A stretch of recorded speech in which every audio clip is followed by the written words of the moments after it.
Hello friend, मैं हूं नितेश कुमार। आप सभी को स्टूडेंट स्टडी सेंटर में स्वागत करता हूं। तो चलिए आज इम्पोर्टेंट टॉपिक क्लास 12 का इम्पोर्टेंट टॉपिक केमिस्ट्री का लेकर उपस्थित हूं और ऑल कॉम्पिटिटिव एग्जाम्स के लिए भी यह बहुत ही इम्पोर्टेंट है। तो आज मैं एक टॉपिक लेकर आया हूं जिसका नाम है कैटालिस्ट, यानी हिंदी में उसे उत्प्रेरक कहते हैं। हिंदी में उसे क्या कहते हैं? उत्प्रेरक कहते हैं। उसके बारे में आज मैं डिटेल्स आपको समझाने जा रहा हूँ। इस तरह से आपको समझ में आ जाएगा कि अच्छी तरह से आप एग्जाम में लिख सकते हैं। तो यह क्लास 12 में भी पूछा जा सकता है, केमिस्ट्री का इम्पोर्टेंट टॉपिक है। तो सबसे पहले इसे आप देखिए कि यहाँ पे बताया जा रहा है कि कैटालिस्ट उत्प्रेरक क्या है, यानी उत्प्रेरक किसे कहते हैं। इसको इंग्लिश में कैटालिस्ट कहते हैं। तो कह रहा है कि वे पदार्थ जो अभिक्रिया की वेग यानी रेट ऑफ रिएक्शन को परिवर्तित कर देते हैं तथा जो अभिक्रिया के अंत में द्रव्यमान तथा संगठन में अपरिवर्तित रहते हैं। यानी कहने का मतलब हो गया, आप इसे डिनोट भी कर सकते हैं कि उत्प्रेरक वैसा पदार्थ है जो अभिक्रिया की वेग को क्या कर देता है? परिवर्तित कर देता है। परिवर्तित मतलब कि बढ़ा भी देता है और या घटा भी सकता है, दोनों कर सकता है। एक्सचेंज मतलब कि रेट ऑफ रिएक्शन को क्या कर देता है? डिक्रीज भी कर सकता है, इंक्रीज भी कर सकता है। तो वे पदार्थ जो अभिक्रिया की दर को, अभिक्रिया की वेग को परिवर्तित कर देता है और रासायनिक अभिक्रिया में खुद भाग नहीं लेता है, उसे क्या कहते हैं? उत्प्रेरक कहते हैं। उसे क्या कहते हैं? उत्प्रेरक कहते हैं। अंत में द्रव्यमान तथा संगठन में अपरिवर्तित रहते हैं। उत्प्रेरक जो है उसमें भाग लेता ही नहीं है रासायनिक अभिक्रिया में, तो उसके द्रव्यमान को कोई चेंज करेगा नहीं ना करेगा। द्रव्यमान तो वैसा ही रहेगा, अपरिवर्तित रहेगा। यानी कहने का मतलब उसके अभिक्रिया की वेग को बढ़ा देगा या घटा देगा। तो एक बार फिर से सुनिए कि वे पदार्थ जो अभिक्रिया की दर को परिवर्तित कर देता है वैसे पदार्थ को उत्प्रेरक कहते हैं और यह खुद रासायनिक अभिक्रिया में भाग नहीं लेता है। यानी कहने का मतलब ऐसा चीज है जो बिना भाग लिए उसके दर को क्या कर देता है? बढ़ा या घटा देता है। यहाँ से आपसे क्वेश्चन यह भी पूछा जाएगा कि उत्प्रेरक क्या करता है? अभिक्रिया की वेग को बढ़ा देता है, ऑप्शन दूसरा घटा देता है, तीसरा दोनों करता है, चौथा इनमें कोई नहीं। तो आप क्या लगाएंगे? दोनों हो जाएगा। लेकिन इसी को घुमा के आपसे पूछ देगा, पहला ऑप्शन दिया रहेगा बढ़ा देता है, दूसरा घटा दिया जाता है, तीसरा परिवर्तित कर देता है, चौथा इनमें कोई नहीं। आप क्या लगाइएगा? बढ़ा देता है, घटा देता है, दोनों ऑप्शन है ही नहीं। तीसरा ऑप्शन आप लगाइएगा परिवर्तित कर देता है, यानी परिवर्तित मतलब कि बढ़ा घटा दोनों, याद रखिएगा। तो क्या लगा देंगे? परिवर्तित करता है।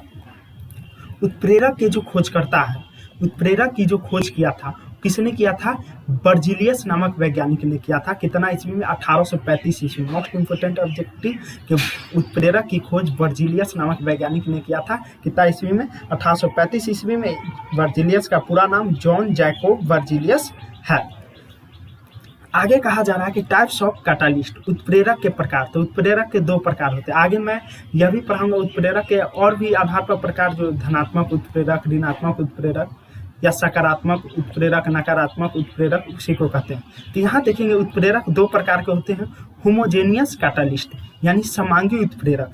समांगी कहने का मतलब आपको बता दिए हुए हैं कि समांगी मिश्रण आप जानते हैं कि वैसा मिश्रण जिसमें क्या होते हैं, एक दूसरे से पदार्थ पूर्ण रूप से घुल जाते हैं, उसे समांग मिश्रण कहते हैं। जैसे दूध और पानी को मिला दीजिए, पूर्ण रूप से मिल जाएगा। दूध पानी को मिलाने के बाद पानी अलग दूध अलग दिखाई देता है? नहीं।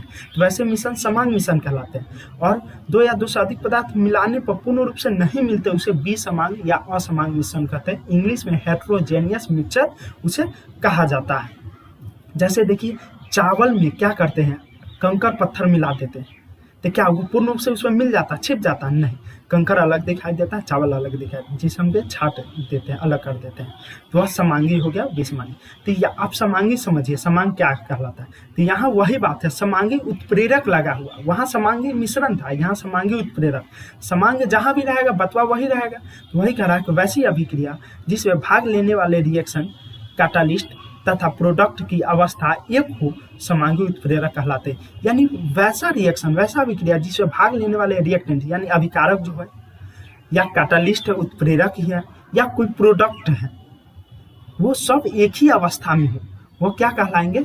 समांगी उत्प्रेरक कहलाएंगे। क्योंकि समांगी मिश्रण में भी देखे दूध और पानी को मिला थे तो दोनों एक ही अवस्था में ना है, दोनों किस अवस्था में? लिक्विड अवस्था में था। इसका देखिए उदाहरण, लेड कक्ष विधि द्वारा SO3 का उत्पादन, SO3 मतलब सल्फर ट्राइऑक्साइड का उत्पादन समांगी उत्प्रेरक का उदाहरण है। एग्जाम्पल आपके सामने उपस्थित है। एग्जाम्पल देखिए, जैसे सल्फर डाइऑक्साइड किस अवस्था में, गैस अवस्था में, ऑक्सीजन किस अवस्था में, गैस अवस्था में। यह हमारा क्या हो गया, रिएक्टेंट हो गया, अभिकारक। हम लोग पता है कि तीर के निशान के इस तरफ यानी तीर के निशान के बाएं तरफ अभिकारक होता है, या रासायनिक अभिक्रिया में जो भाग लेता है वो अभिकारक होता है। तो SO2 और O2 अभिकारक हो गया, और जो बन के तैयार होता है वो प्रतिफल होता है। जो बन के तैयार होता है वो क्या होता है, प्रतिफल होता है। तो यहाँ आप देख सकते हैं कि प्रतिफल कौन है, SO3 यानी सल्फर ट्राइऑक्साइड, और NO जो यहाँ पे है, और NO जो है यहाँ पे क्या है, कैटालिस्ट है। याद रखिएगा, यह जो है अभिकारक है और यह SO3 प्रतिफल है, और NO क्या है, उत्प्रेरक है। तो देखिए ना, सब गैस अवस्था में ये भी उत्प्रेरक भी और प्रतिफल भी क्या है, गैसीय अवस्था में है। तो क्या हो जाएगा, हाँ, आपसे यहाँ एक और बात आएगा कि NO आपको कैसे समझ में आएगा। तो NO उत्प्रेरक है, और NO को क्या पढ़ते हैं, नोबेलियम। क्या पढ़ते हैं, नोबेलियम। यह एक एलिमेंट है जिसका नाम है नोबेलियम। इसका परमाणु संख्या 102 होता है। नोबेलियम का परमाणु संख्या 102 होता है।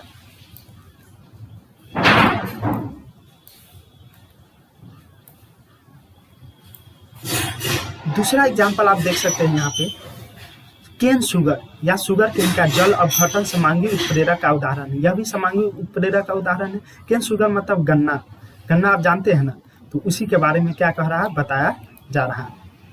यहाँ देखिए, C12H22O11 प्लस H2O, यह क्या है, अभिकारक है। यानी C12H22O11 किसका फॉर्मूला है, चीनी का। फॉर्मूला पर भी ध्यान देंगे। H2O किसका है, जल का। देखिए यह L मतलब लिक्विड अवस्था में, यह भी लिक्विड अवस्था में। यहाँ जो उत्प्रेरक के रूप में हाइड्रोजन प्लस काम कर रहा है, हाइड्रोजन प्लस है, यह भी लिक्विड अवस्था में बनकर क्या तैयार हो रहा है, जब अभिक्रिया हो रहा है प्रतिफल के रूप में C6H12O6, यह भी लिक्विड अवस्था में है। C6H12O6 लिक्विड अवस्था में। यानी यहाँ से आपसे यह भी क्वेश्चन पूछ सकता है कि यह तो एक एग्जाम्पल हो गया समांगी मिश्रण का एग्जाम्पल, और यह उदाहरण मान लेते दिया गया रहेगा। कहेगा कि इसमें अभिकारक कौन है, तो यह चीनी जो है और जल जो है अभिकारक है। प्रतिफल कौन है, तो यह ग्लूकोज C6H12O6 ग्लूकोज का फॉर्मूला भी है। और H प्लस आयन जो है यहाँ उत्प्रेरक है। यह अभिक्रिया की दर को क्या कर रहा है, बढ़ा रहा है या घटा भी सकता है। उत्प्रेरक का मतलब ही होता है चेंज इन रिएक्शन, यानी अभिक्रिया को क्या करना, परिवर्तित कर देना।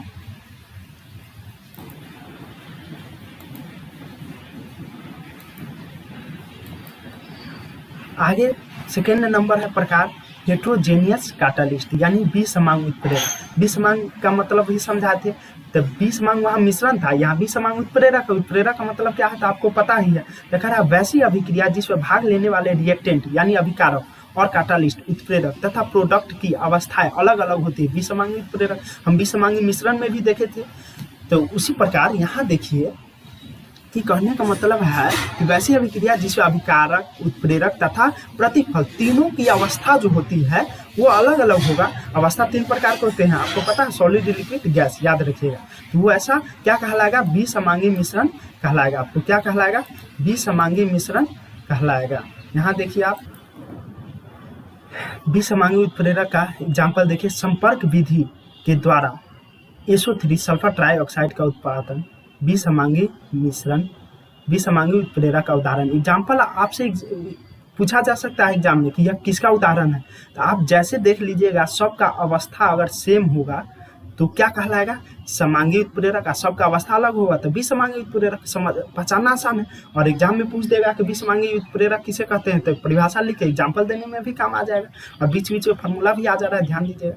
यहाँ देखिए, जैसे कह रहा कि सल्फर डाइऑक्साइड, सल्फर डाइऑक्साइड भी गैस अवस्था में। यहाँ देखिए O2 ऑक्सीजन भी गैस अवस्था में। यह क्या हो गया, अभिकारक हो गया।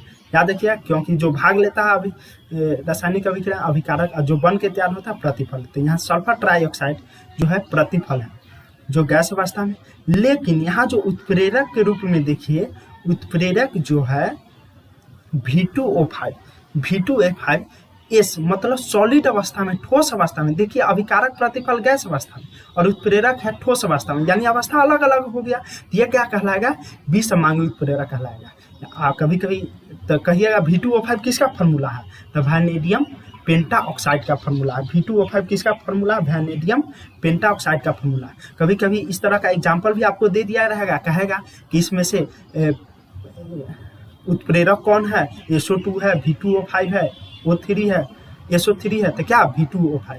कैसे आप पहचानिए? क्योंकि रासायनिक अभिक्रिया में जो भाग लेगा, यानी तीर के निशान के बाएं तरफ अभिकारक होता है, तीर के निशान के दाएं तरफ प्रतिफल होता है, और तीर के ऊपर जो दिया गया रहेगा, अब उत्प्रेरक का बात किया है क्योंकि उत्प्रेरक, सांद्रण, डिग्री से टेम्परेचर, ये सभी को हम तीर के निशान के ऊपर या नीचे ही क्या करते हैं?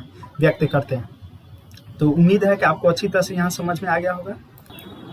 उसके बाद सेकेंड उदाहरण देखिए, ओस्टावार्ड विधि द्वारा नोब्लेडिनम का उत्पादन विषमांगी उत्प्रेरक का उदाहरण। आपको तो विषमांगी पहचाना आसानी से बता ही दिए हैं। यह देखिए कि यह गैस अवस्था में, SO2 गैस अवस्था में, प्लेटिनम यहाँ जो है सॉलिड अवस्था में, यह गैस अलग अलग अवस्था आ गया, तो यह क्या हो गया? विषमांगी का उदाहरण। उसके बाद है वनस्पति तेल द्वारा निकेल के उपस्थिति में हाइड्रोजन के साथ प्रतिक्रिया कराने से वनस्पति घी बनता है, जो विषमांगी उत्प्रेरक का उदाहरण। विषमांगी पहचानने में आपको दिक्कत ही नहीं होगा। देखिए वनस्पति तेल लिक्विड में है, निकेल यहाँ जो है सॉलिड अवस्था में, वनस्पति घी जो है सॉलिड अवस्था में, यह सॉलिड हो गया, यहाँ लिक्विड हो गया, तो विषमांगी का उदाहरण होगा ही, स्पष्ट रूप से आपको पता ही है। आगे देखिए आपको क्या बताया जा रहा है, विषमांगी उत्प्रेरक की क्रिया विधि। आपको पूरे डिटेल से उत्प्रेरक के बारे में बताया जा रहा है, ये नहीं कि यहाँ से वहाँ से छोड़ कर बताया जा रहा है, आपको पूरा डिटेल बताऊंगा। कह रहा है कि विषमांगी उत्प्रेरक की क्रिया विधि को समझने के लिए अधिशोषण सिद्धांत दिया गया है, जो निम्नलिखित स्टेप्स यानी विभिन्न चरणों में संपन्न होती है। तो देखिए आपको यहाँ जैसे बताया जा रहा है, डिफ्यूजन यानी विसरण तो आप लोग अच्छी तरह से समझते ही है। जैसे मान लेते हैं कहीं अगरबत्ती जला दी, अगरबत्ती जलाए रूम में और उसका गंध आ रहा है रूम से बाहर या पूरे रूम में, यानी वो किस प्रक्रिया द्वारा वो फैल गया? तो विसरण प्रक्रिया द्वारा। तो करा कि रिएक्टेंट्स यानी अभिकारक का कैटालिस्ट यानी उत्प्रेरक के सतह पर विसरित होना यानी पसर जाना, ये क्या कहलाता है? देखिए अगरबत्ती का गंध क्या हो गया? पसर गया, तो ये विसरण कहलाएगा। जैसे यहाँ देख रहे हैं कैटालिस्ट है यहाँ। उसके बाद अधिशोषण, उसके बाद क्या हो गया? अधिशोषण में देखिए कैटालिस्ट के सरफेस पर यानी सतह पर रिएक्टेंट्स अणुओं का अधिशोषण होना। अधिशोषण मतलब जानते ही हैं, उसे क्या करना? शोषित करना। तो यहाँ देखिए ये हो जाएगा, अधिशोषण हो जाएगा। उसके बाद है एक्टिवेटेड कॉम्प्लेक्स का निर्माण होना। जैसे देखिए रिएक्टेंट्स यानी अभिकारक तथा कैटालिस्ट उत्प्रेरक के बीच मध्यवर्ती पदार्थ का निर्माण अगर होगा तो एक्टिवेटेड कॉम्प्लेक्स का निर्माण कहेंगे। उसके बाद आप देख सकते हैं डिफ्यूजन ऑफ प्रोडक्ट यानी प्रतिफल का विसरण। प्रोडक्ट मतलब प्रतिफल। तो कैटालिस्ट के सतह पर यानी उत्प्रेरक के सतह पर उत्पन्न प्रोडक्ट यानी उत्पन्न प्रतिफल का डिसॉर्प्शन होना तथा कैटालिस्ट का पूर्व अवस्था में आ जाना। यानी कहने का मतलब है यहाँ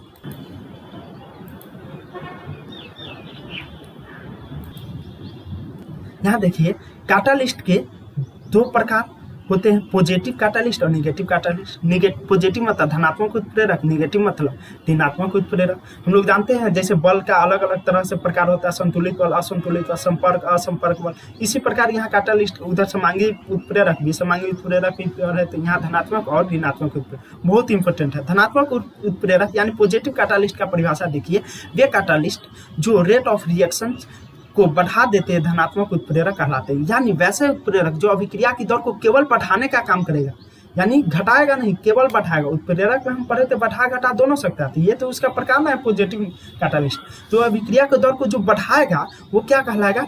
पॉजिटिव कैटालिस्ट। जैसे एग्जाम्पल देखते हैं, गाँव में झगड़ा उगड़ा होता है, जो हो रहा है, मान लेते हैं हम झगड़ा कर रहे हैं और किसी से, और कोई मेरा दोस्त ये सब आ गया, कहा मार मार झंडा उड़ाते, ठीक है दिया तोड़ दे, एक ही मजाल के ये ऐसे बोल दे लो, तो लिया गोली मार दे, लिया लाठी मार छांडा उड़ा। यानी कहने को तो खुद भाग नहीं ले रहा, वही तो खुद गोली नहीं मार रहा, खुद मार नहीं रहा और हमको चढ़ा रहा, यानी झगड़ा को, बात को पतंगर और बना रहा। हमको क्या कर रहा है कि न कहता है कि झगड़ा घी में आग डालने का काम कर रहा है, उसी तरह की यानी बात को और बढ़ाने का काम कर रहा है, तो वो हो गया पॉजिटिव, क्या हो गया? उत्प्रेरक। उसी तरह यहाँ देखिए कि निगेटिव उत्प्रेरक का वे कैटालिस्ट जो रेट ऑफ रिएक्शन को घटा देता है, ऋणात्मक उत्प्रेरक। यानी निगेटिव कैटालिस्ट जो रिएक्शन को सिर्फ घटाने का काम करेगा, यानी वे ऐसा उत्प्रेरक जो अभिक्रिया की दर को घटा देगा। जैसे एग्जांपल देख लीजिए, मान लेते हैं कि एक होता है दूसरा मेरा घी डालने का काम किया अभिक्रिया की दर को बढ़ाने का। मान लेते हैं कि झगड़ा कर रहे थे और कोई बुजुर्ग व्यक्ति आया, वो हमको समझाया कि छोड़ो, दो अपना ही व्यक्ति है, अपना ही अड़ोसी पड़ोसी है, क्यों झगड़ा करते हो, झगड़ा से कुछ मिलने वाला है, मिलजुल कर रहना चाहिए, सब तो आपस में भाई भाई है। इस तरह की बात कह के झगड़ा को क्या कर दिया, शांत कर दिया। तो ये हो गया निगेटिव कैटालिस्ट, यानी वो खुद भाग नहीं लिया, वो उसको जाके समझाया नहीं, ये वो हमको करा के, तो हम बात को समझ गए, यानी वो भाग नहीं लिया रिएक्शन में और अभिक्रिया की दर को क्या कर दिया, घटा दिया, यानी बात को बतंगर होने से क्या कर दिया, शांत कर दिया। ये हो गया निगेटिव उत्प्रेरक। अब देखते हैं आगे क्या कहा जा रहा है। जैसे पॉजिटिव कैटालिस्ट का एग्जांपल देखिए, यहाँ KClO3 है और MnO2 है उत्प्रेरक के रूप में। यह प्रतिफल है KCl यानी पोटेशियम क्लोराइड और ऑक्सीजन बनना है, यानी कहने का मतलब यहाँ जो अभिक्रिया की दर को क्या कर दिया, बढ़ा दिया। और भी एग्जाम्पल यहाँ देख सकते हैं कि यहाँ पे उत्प्रेरक के रूप में क्या है, लौह चूर्ण है यानी Fe है, फेरस है, N2 है, H2 है, NH3 बन गया, SO2 है, O2 है, प्लेटिनम है, SO3 बन गया। यानी ऊपर वाले तीनों रिएक्शन में Mn2, Fe तथा Pt पॉजिटिव कैटालिस्ट का काम करते हैं। हम आपको कैटालिस्ट पहचानने का, आसानी से उत्प्रेरक पहचानने का टिप पता है। मथवा के तीर के ऊपर रही माथा पर और तीर के बाएं तरफ रही कौन, अभिकारक है, तीर के दाएं तरफ प्रतिफल। अभिकारक को एक और तरीका से पहचान सकते हैं, जो रासायनिक अभिक्रिया में भाग लेगा अभिकारक, जो बन के तैयार होगा प्रतिफल। जैसे देखिए, दूध चावल चीनी से हम खीर बनाए, तो खीर किस चीज से बना है, तो दूध चावल चीनी, यानी क्रिया में भाग कौन लिया है, दूध चावल चीनी, तो वो अभिकारक हो गया। और दूध चावल चीनी को मिलाकर जो क्रिया करा है, जो बन के तैयार हुआ खीर, वो क्या कहलाएगा, तो प्रतिफल कहलाएगा। ऑब्जेक्टिव में पूछ देता है कि अभिक्रिया के फलस्वरूप जो निर्माण होता है क्या कहलाता है, प्रतिफल। अभिक्रिया में जो भाग लेता है वो अभिकारक।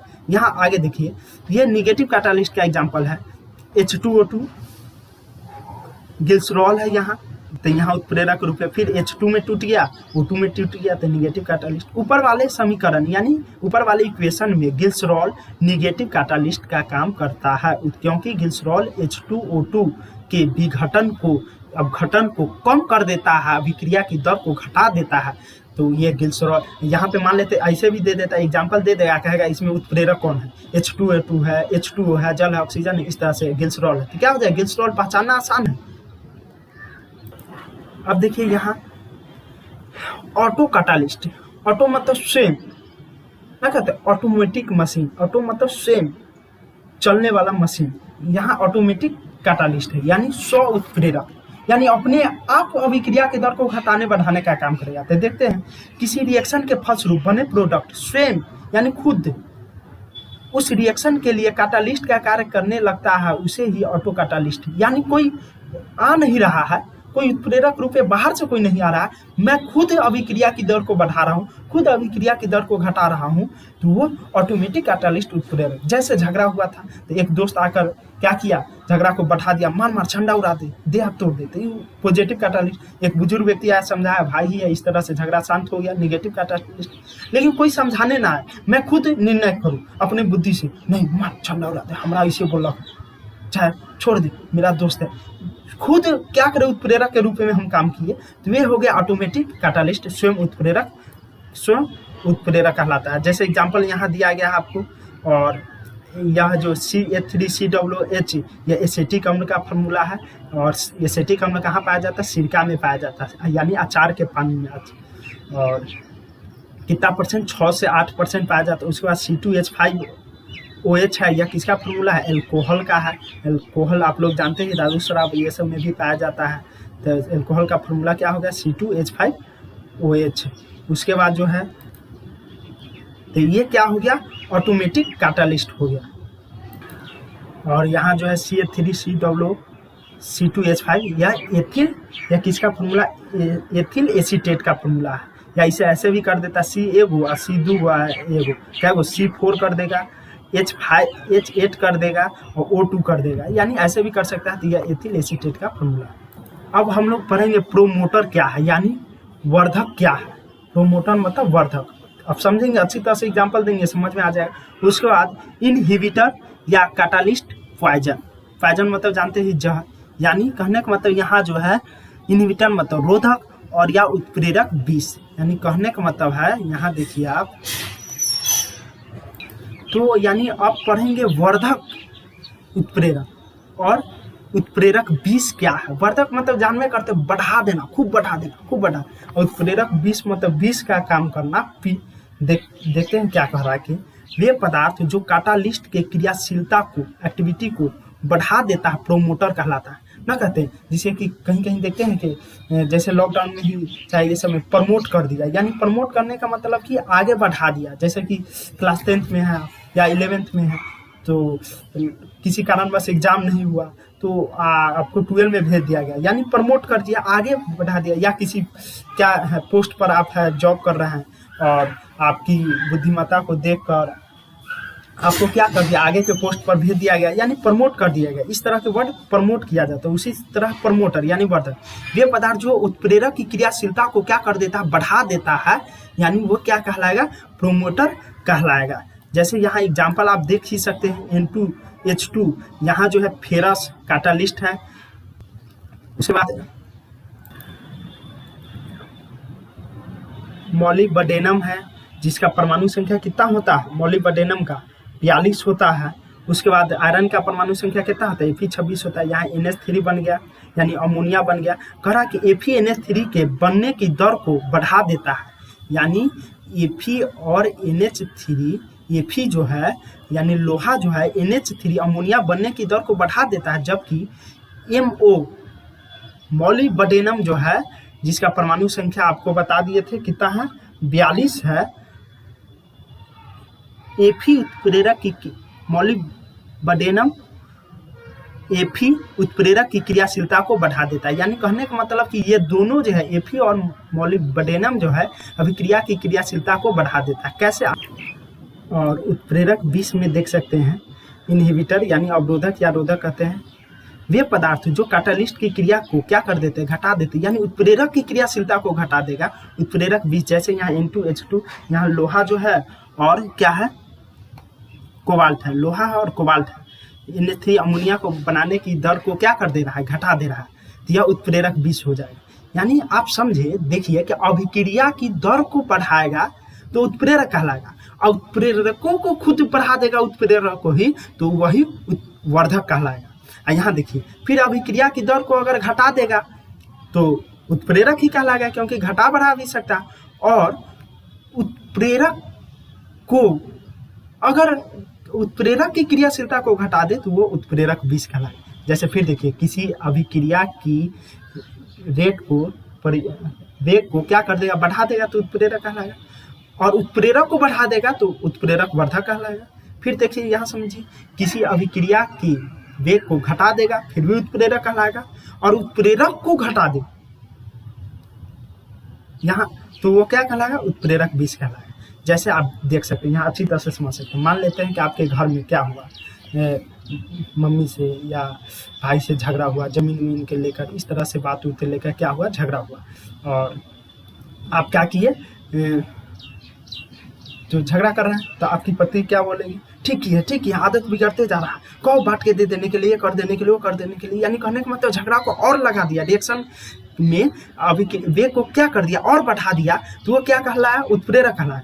अब रात को क्या करेगी, अपनी बहन को फोन करेगी आपकी पत्नी, कहेगी कि आज तो झगड़ा लगा दिए खूब, आज बंटवा के रहेंगे खूब ये किए, तो आपकी जो साली कहेगी, अर्थात आपकी पति की बहन, ठीक है ले और पिन कसे, और ठीक है ले, न तो कोई वैल्यू ना दे तो घर में, बढ़िया किया। यानी एक तो उत्प्रेरक, आपका उत्प्रेरक हो गया आपकी पत्नी, क्योंकि झगड़ा की दर को बढ़ा दिया है, और ऊपर से आपकी जो साली है उत्प्रेरक की दर को बढ़ा रहा है, वो उत्प्रेरक वर्धक कहला। और उत्प्रेरक 20 में देखिए, वही मान लेते हैं झगड़ा हुआ भाई ने किसी कारणवश लेकर, जो हो आपकी पति तो झगड़ा को बढ़ा दिया, ये वो लेकर जमीन बंटवारा करके, तो उत्प्रेरक कहलाया। और उत्प्रेरक की दर को मान लेते हैं कि उस लड़की के पिताजी या किसी के घर वाले अच्छे भी होते हैं सबके, तो लड़की के पिताजी बोले, ये छोड़ो क्यों झगड़ा करते हो, ये सब वो सब आज न बिहान तलगा होना, ये हो वो हो, बड़े से इस तरह की बात नहीं करना चाहिए, झगड़ा झुगी नहीं करना, कौन आपको 1000 साल 500 साल व्यतीत करना है, कि आज न बिहान तो अलग हो गई, तो झगड़ा करने की क्या जरूरत है, ये सब शांति से रहो, आराम से रहो, तो रिस्पेक्ट करो, झगड़ा झुगी मत करो। यानी आपकी पत्नी उत्प्रेरक थी, और उधर से उनके पिताजी इस तरह की बात को समझाकर उस दर को क्या कर दिए, घटा दिए, तो वे उत्प्रेरक 20 कहलाया। यानी आपको हमको उम्मीद है कि अच्छी तरह से आपको समझ में आ गया होगा। वीडियो को लाइक सब्सक्राइब शेयर जरूर करें, अच्छा लगे तो। इसी तरह मैं 12 का और भी केमिस्ट्री हो या फिजिक्स हो और भी वीडियो बनाता रहूँगा। फिर मिलेंगे नेक्स्ट वीडियो में, धन्यवाद।